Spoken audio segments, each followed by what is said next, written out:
faut bien savoir que quand il pleut, environ 30% de l'eau qui pleut se retrouve à alimenter les nappes et 70% se retrouve pris par les racines des plantes. Si la transpiration de la végétation est plus importante à cause d'une augmentation de la température, eh bien, il y a de moins en moins d'eau disponible pour les aquifères, c'est-à-dire pour les sources.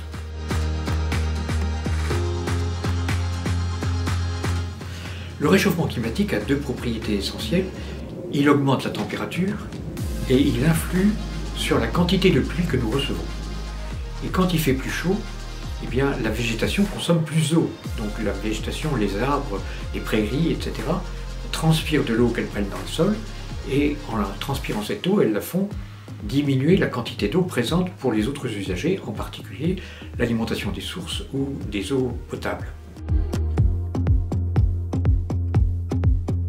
Il faut s'assurer que toutes les activités présentes sur le bassin versant qui pourraient polluer les nappes ne sont pas autorisées.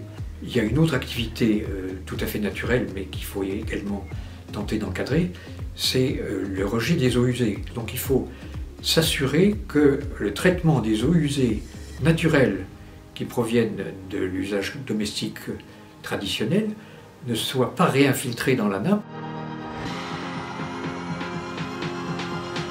Volvic, aidé par le professeur Blavou de l'Université d'Avignon, a réussi à faire se détourner une autoroute de Bordeaux à Lyon qui devait passer sur le bassin versant des sources. Donc ça aurait été une catastrophe, ça aurait pollué ces sources. Et donc c'est grâce à Volvic que la ressource en eau aujourd'hui est encore disponible et de qualité.